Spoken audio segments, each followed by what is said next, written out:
Hello, and thank you for joining us for the premieres of Pando Days 2023. I'm Eugene Shirley, co-hosting these premiere events with Matthew Manos. Check the Pando Days 23 webpage to see the premiere week schedule for all 16 projects. Yesterday, we heard from Citrus College about how they are borrowing ideas from the 3rd century BC to address contemporary energy needs.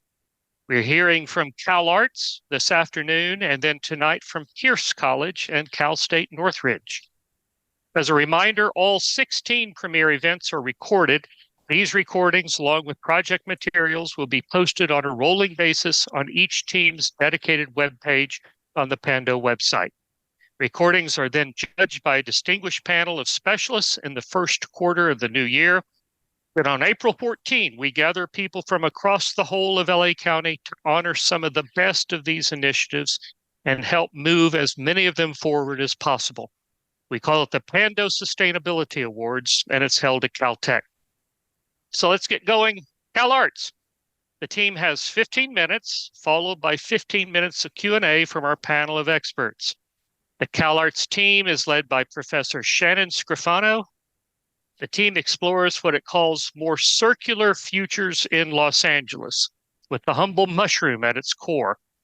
But this is about more than food. It's about community resilience, building materials, water use, waste, soil, health, and so much more. Shannon, you've always brought a fascinating perspective to Pando Days. I'm eager to hear what you and your team have been up to. Over to you. Hi, thank you so much, everyone, for the opportunity to share the work that we've been doing this semester. I'm Shannon Scrofano. I'm on faculty at Cal Arts, and I teach our Creating Equilibrium class. Let's see everyone. Yay, they're all here today. So thank you for moving our presentation time so they could be here. The class brings together students from across the Institute to consider what's happening with our challenging climate or changing climate, and how to think about what designers, artists, and culture workers can do to contribute to different futures. So I'm going to go ahead and screen share here. Our project this year is called Myceliate. And this semester, folks from graphic design, music technology, costume and set design, creative writing, experimental animation, music composition and performance, and photo media came together in class with a focus on thinking in systems, regenerative practices, and circularity. So for a little context, recently in the New York Times, Brooke Jarvis reflected on a Yale Journal of Biology and Medicine paper, which cautioned that the world at large is facing a psychological condition of systemic uncertainty, in which difficult emotions arise not only from experiencing the ecological loss itself, but also from the fact that our lives are inescapably embedded in systems that keep on making those losses worse. Climate change, in other words, surrounds us with constant reminders of ethical dilemmas and deep social criticism of modern society. In its essence, climate crisis questions the relationship of humans with nature and the meaning of being human in the Anthropocene. And she goes on to talk about how human well-being has been historically linked to participation in a healthy ecocultural context. We believe that regenerative thinking, action, and systems are a concrete antidote to that uncertainty and anxiety. So our project this year is a bit of a descendant, actually, from our Pando Days 2021 project, and that feels right in terms of our regenerative focus, making kin, as Donna Haraway might put it.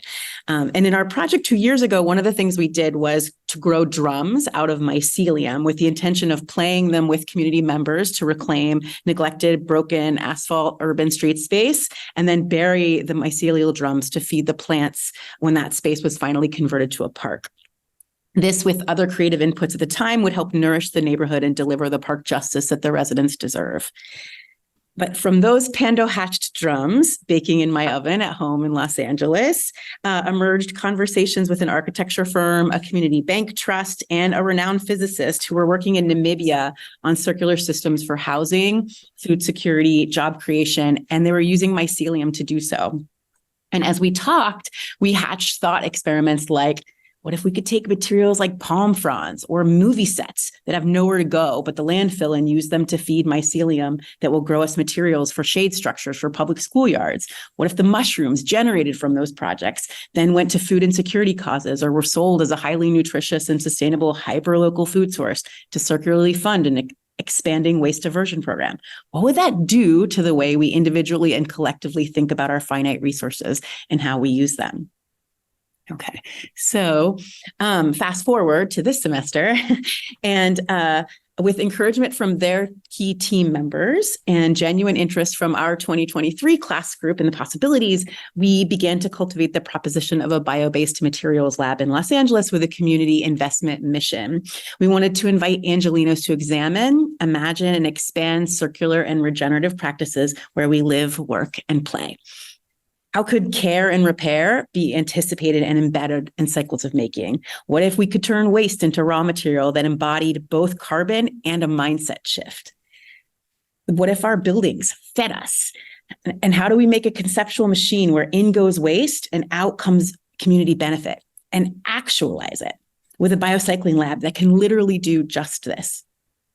Some of the projects you'll hear about propose consider applications of bio-based materials with mycelium, and some ask us to think about mycelium as metaphor in terms of nutrient exchange, education, and resource sharing.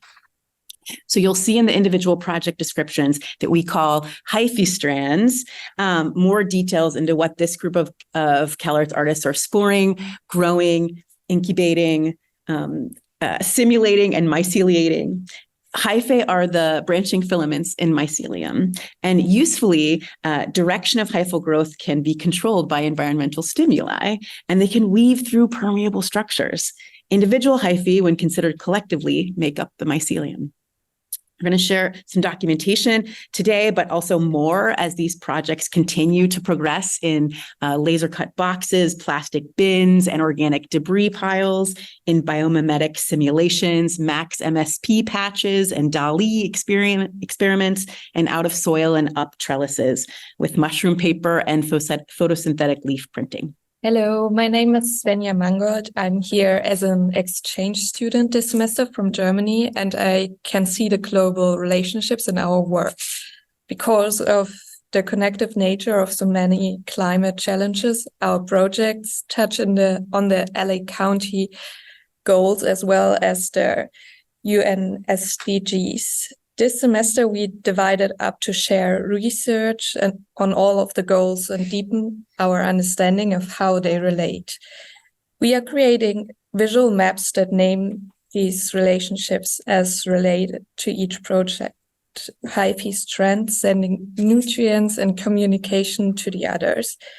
We choose to start intimately and hyperlocally with actions we can achieve, but stay in dialogue with the bigger systems challenges we are facing.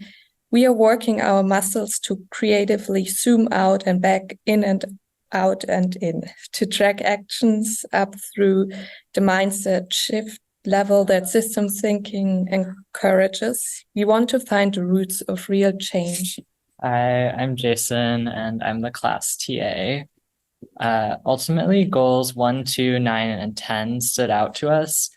Goal 1 focuses on resilient and healthy communities where residents can thrive in place. We think regenerative circular practices are key to this, both psychologically and structurally. Goal 2 is buildings and infrastructure that support human health and resilience, and we appreciate the literal and metaphorical connections for how we can make our built environment from more bio-based materials and use the making to feed us in the process. County Goal 9 is sustainable production and consumption of resources. And in this, many of the projects ask us to very boldly reconsider circularity and accountability for where our waste goes. And Goal 1 is a sustainable and just food system that enhances access to affordable, local, and healthy food. So next, the artists are going to will move you through their experiments so you can get a taste. Hello, I'm Michael Bailey. I'm interested in natural processes, forces, and phenomena as fundamental material for my practice as an artist. I'm working on a homebrewed microfiltration system, which exhibits the processes of inoculation, fermentation, and symbiosis of mycelial matter with organic material to take dirty water, for example, drain water, sewer water, runoff, into gray water for gardening or at optimal potential drinking water. This living system can then be fed back into itself using real-time data sonification, creating a generative sound sculpture. Additional audiovisual material will accompany the core of the installation, like hyphae mycelial net, touching upon relative topics within water contamination, runoff disposal, flooding, dystopia, remediation, reclamation, and implementation.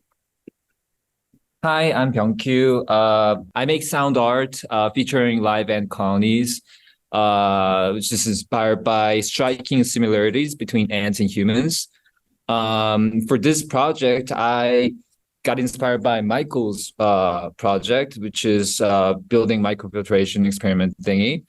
And I'm working on, inspired by that, I'm composing musical score, or I'm gonna do like generative musical algorithm using MaxMSP, reflecting the process of how mushrooms filter water. This will bring listeners into greater contact with the mycelium. Hi, I'm Christina Monterosa. I'm a graphic designer at CalArts. Infrastructure has a huge impact on Los Angeles' environment. Rethinking how we build and what buildings can be used for can create possibilities for a greener future. One solution may be portable, biodegradable, modular buildings made of mushroom substrate. I'm particularly interested in them as temporary cultural centers that raise awareness of environmental and other community concerns, as sites for performance, exhibitions, or as pop-up libraries or resource centers. These could be responsive as the community shifts itself. Hi there. So my name is Macy Johnson. Basically, part of my practice, I'm trying to create a more efficient, sustainable, and enriched environment full of radical thinking and experimentation to fight against the climate crisis. I'm Oscar. I'm a graphic designer. I love experimenting with my work, and I'm really interested in how to integrate like recycling and regenerative processes into my own work. So yeah. This is our project. We basically Macy made a box with an acrylic front to grow mushrooms in. And I screen printed a poster on actually paper that I made out of mushrooms. So, and then together we're going to hang these and hopefully have that sort of be a mock-up of sort of a public thing that you can grow mushrooms. People could take it home to eat. People could grow their own mushrooms in their own boxes. Yeah, exactly. And also another part of this process was collaborating, like not only like our interest in like mushrooms and mycelium, but also, you know, giving it somewhat of like an installation and art quality to it. And so Oscar designed also some engraving that we have laser cutted onto the box, which is pretty cool. And so hopefully we'll see that growing in the coming weeks. So yeah, thank you. Hi, I'm Jason back again. My project is called Bus Beans. It's a creative reimagining of bus shelters in LA as spaces that not only provide us with shade, light, and comfort, but also feed us and become places of community. It asks more of our infrastructure and directly responds to the question, what if our buildings fed us?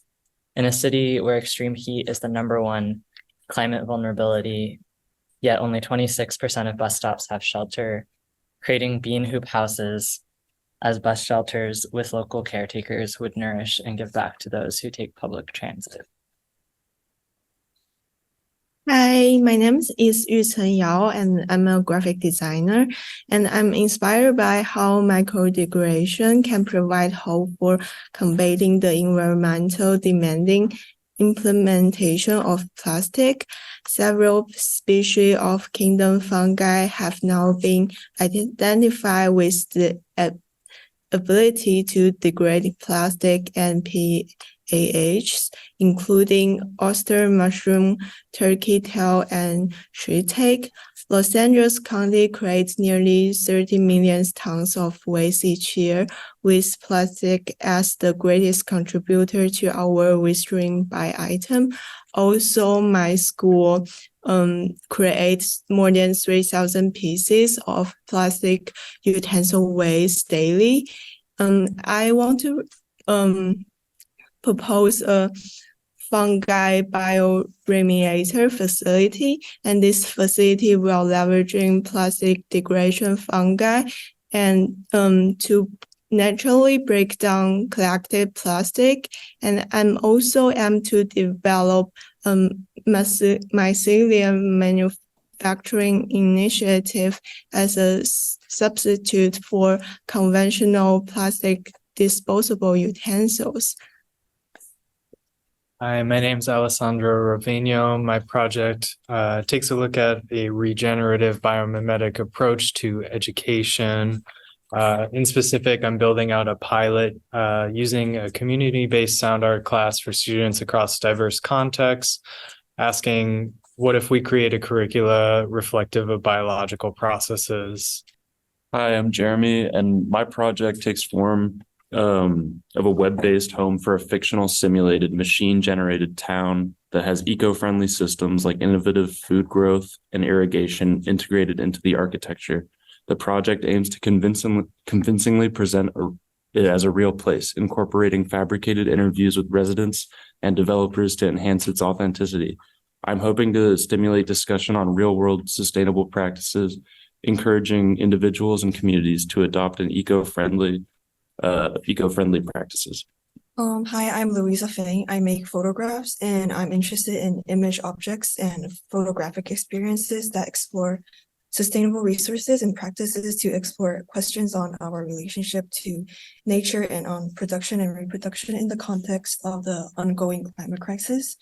What if we print directly on leaves, think about light differently in photography, change our ideas about permanence? So I chose to use photographic process occurring in plants such as photoperiodicity, photobleaching, and photosynthesis. Plant leaves, watercress, seeds, and poinsettias are exposed to varying amounts of specific light rays to produce art that grows, fossilizes, and disappears. Okay, thank you. So those are our hyphae strands. And there are many folks to thank for our progress so far, and much to look ahead to. Next steps for us in this journey are continuing to do the concrete development, experimentation, research, and pre-visualization relevant in the individual projects. At the larger level, we'll do more top-line project planning, hope to build an external advisory council, and look at potential educational partnerships that would allow multiple parties to benefit from MycoHab's mentorship of a biocycling initiative. So ultimately, just to share, we're trying to position ourselves to move forward with a small lab with MycoHab in an advising role. And the goal is to learn which specific Los Angeles waste streams we can transform and regenerate into specific Los Angeles assets.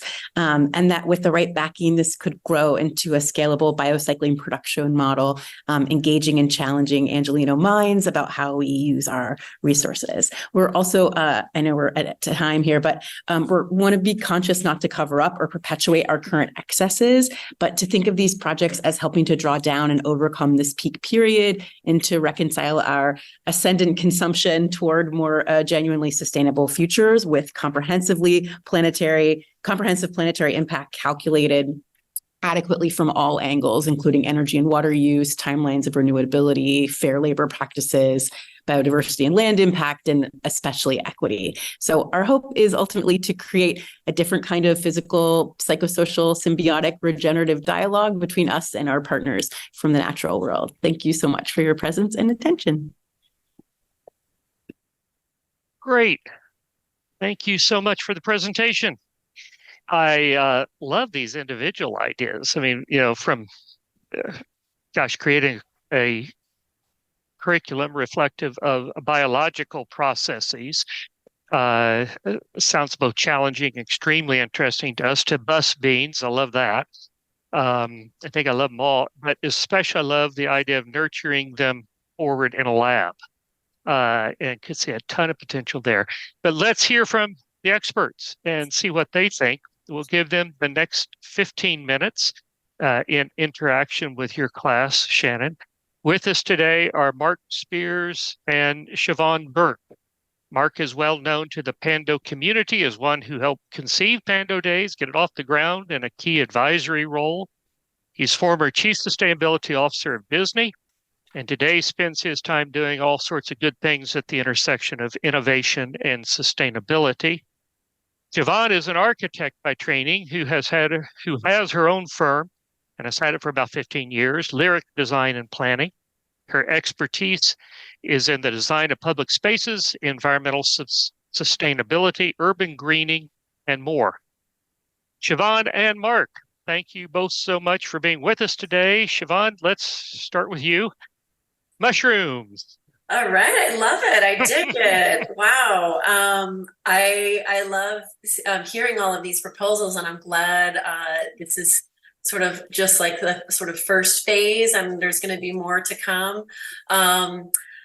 Because I would love to see more of the visuals that I saw, like from Macy and Oscar and the Bus Beans and Evergreen Estates. I think the visuals are gonna, like, what's really impressive is that you all have your project statements. And when I was in architecture school, you know, everybody would focus on the visuals and then not know what to say when they get up to sort of pitch their project. So I think that the visuals and even the audio, like I would love to just like hear what that drum sounds like. It made me think of a competition that happened in the city of West Hollywood, where they took along Santa Monica Boulevard, the median stretch that went for like 2 miles, and they did an artist competition. And one of the artists that was selected had done these drum beat sort of seat boxes that had like noises coming out of them. And it really sort of got you to like think about your urban environment and what the role of sound art is in the urban environment. The bus beans and sort of the fabricating of or the generating of this sort of greenery on a bus stop, I absolutely love. I was actually thinking about the bus stops and the phone booths in Sao Paulo, Brazil, which are sort of, they call them the Oreal, and it's sort of in the shape of an ear. And that actually inspired a bench project that I did for a project in New Haven. But I started to think about the wildlife. What's the word for it? It's the wildlife freeway bridge.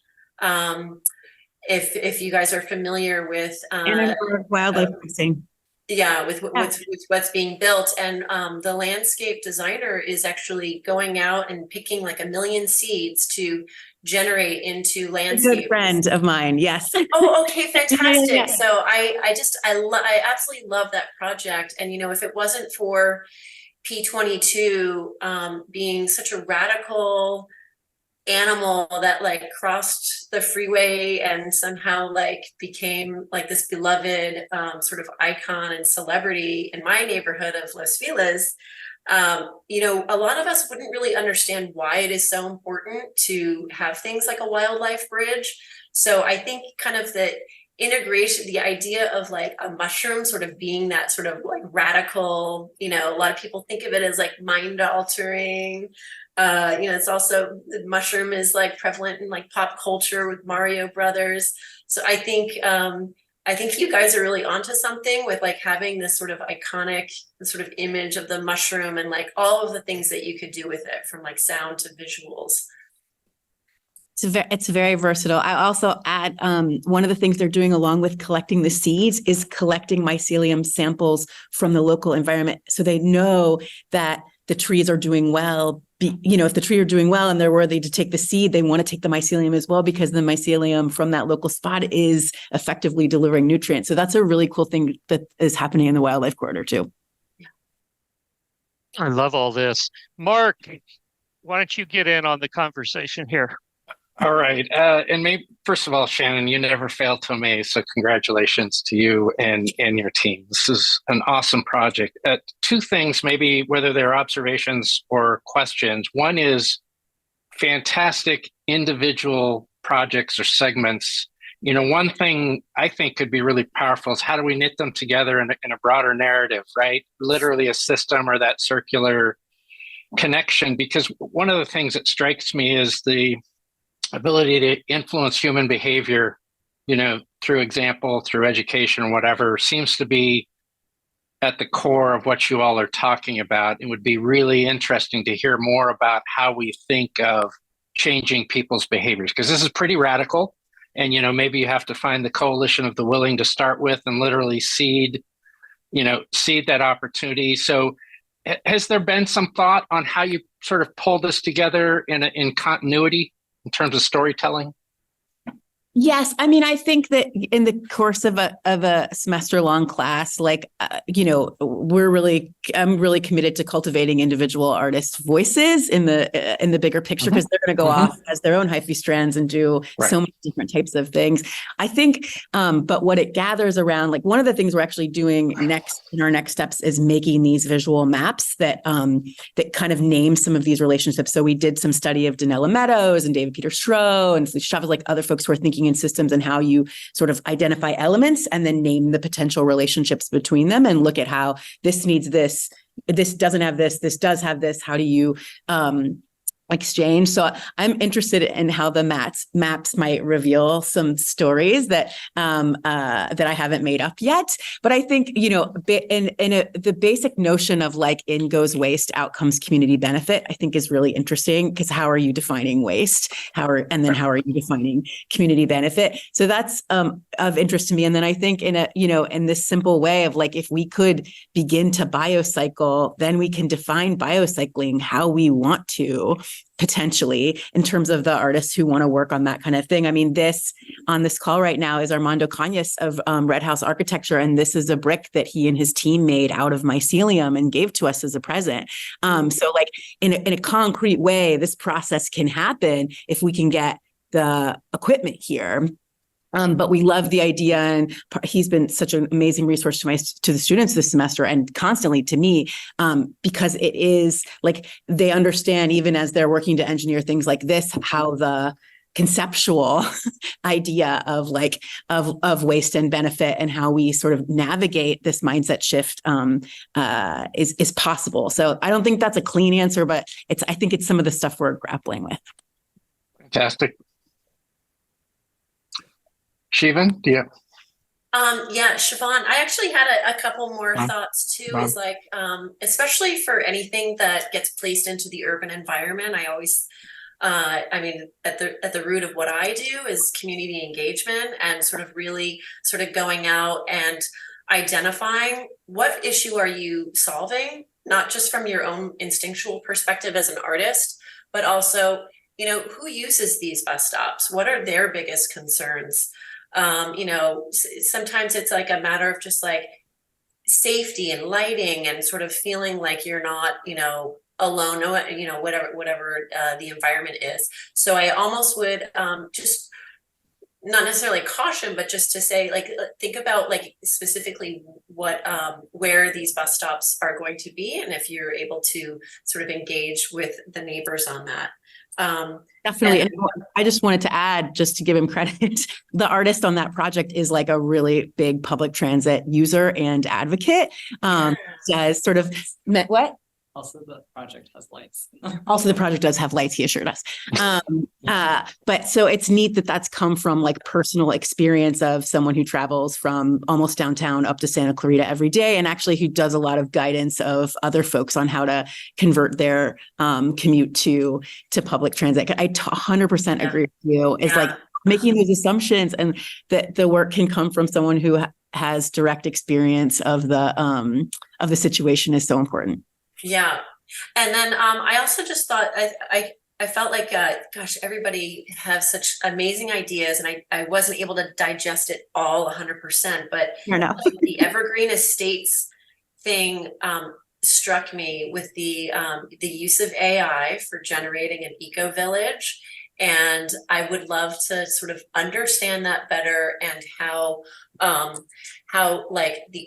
the architecture and design community and the community at large would get involved in crafting the parameters behind that, as well as the what do they call it? The 3 C's: the compensation, the credit, and whatever. There's one other thing that we always need to think about when it comes to AI. So, imagine like you're pitching this idea for a program, and you're going to have some consultants on board, and like these will become like iterative designs for like different climate regions. How do you sort of provide credit for that when there's an AI generated village that might be taking from someone who's like not necessarily getting credit. It's something in the back of my head, and we're sort of not there yet, but I'm very curious about it. Yeah, and I'll just give credit to that artist as an experimental animator. And I think some of that project comes from a desire for like, how can satire function? As, you know, as much as sort of the like, this is the beautiful future, let's build it. It's more like, wait, like creating that kind of tension with why, sort of to the quote that I said at the beginning, like, well, we you know, this ethical crisis of being a part of the systems that are creating the loss. So I think that there's some interesting nuances with the way that he's approaching that. Yeah, cool. Maybe from a granular perspective, because clearly so much opportunity here. Has there been any research on building regulations and how those sort of relate to some of the efforts that you all are contemplating in this? Or is it requiring some public policy discussion in terms of change? This is where it's nice to have a partner who's sort of navigating this globally, but also looking at it in the US. So some of the work that the Michael Hub folks are doing is Cleveland based. And particularly the one we focus on, like, what would it be to have this biocycling technology in particular available to us? They have this incredible project where they're trying to look at like blighted housing stock in Cleveland and how to take that kind of material and then turn it into raw material to either repair or create new homes, new affordable housing in particular. So and they are looking at a lot of that around. I mean, the material is pretty amazing. Like they've done, there's a lot of tests happening, and we're not equipped necessarily to do that type of engineering based work here at CalArts, but we could dance on it. This thing is really strong. Like you can smash it with it's like 2/3 the strength of it's stronger than a cinder block, and I think they said it's like 2/3 the strength of the surface of a road, like that semi trucks are driving on. It also is inherently flame retardant, but it's not, you know, right now it doesn't have permissions to be used as a building material in the States, to my understanding. So there is sort of, I think, you know, as artists, we're kind of interested in the like start to say what if, and then in partnership, not to do so naively, but in partnership to say, like, you know, what are the missing pieces to kind of look at how this could seriously be used, like we said, like to create shade on a LA schoolyard, or, you know, be used in places where it could have that benefit. And also, you know, it captures a ton of mycelium, captures a ton of carbon, whereas making a ton of concrete creates a ton of carbon. So it's a really amazing material. Absolutely. How much of this is predicated or maybe targeted towards local resources and localizing resources as you think about it? I mean, I think that's what we talk about in class, is like, particularly at the top of this year, we had this event on campus where a lot of the native plant advocates were like, you can't even put palm fronds in the green bin. And we know that, you know, the civic palm trees are going to die in the next 20 years. And so, but that's an organic material. Like, what if we were making bricks for housing or temporary structures or something based on that palm? So that's, I think, how can we look at LA specific waste, right, and then LA specific benefit would be really, really exciting. I mean, that's what we've been joking about. We'll feed it movie sets. We'll feed it, you know. So I think it's it's fun dramaturgically to think about what the possibilities are. Very cool. Thank you. Thank you all so much. Like an Siobhan, go ahead. Oh yeah, I was just gonna say, just as a last comment, that like I think it would be amazing to aspire to sort of pitch all of your ideas at the end of the day to all of the different agencies, like Bureau of Sanitation, Streets LA, DWP, LADOT. Thank you. They need their minds blown. Well, this will do it. Yeah. And wonderful project. Wonderful to hear how all these various ideas kind of come together then with the vision of a lab that could push these forward, and a wonderful discussion then afterwards. So thank you all so much. And thank you again to the CalArts Pando Days team. You just gotta take 30 seconds and see the box and the mushroom paper before we go. These are the boxes. Yes, it says mushrooms will save Earth is the etching, which is a little bit hard to see. I know you can see that. And then these are some of the mushroom paper and the posters, which is pretty cool. Yeah, this is the poster, and then this is the poster printed on mushroom paper. Yeah. That is so cool. Thanks, everyone. Yeah, I love it. Okay, that's all for this afternoon. Come back this evening at 6 o'clock, if you would, for Pierce College, at 6:30 for Cal State Northridge, also fabulous projects. Thanks much again to our expert panel. Many thanks to all who have gotten behind Pando Days to make it happen, including LA County's Chief Sustainability Office. Pando Days is made possible by the support of our sponsors. You'll see them right here, and by the generous contributions from individuals across the Southland and beyond. Thank you for joining us, and enjoy the rest of your day.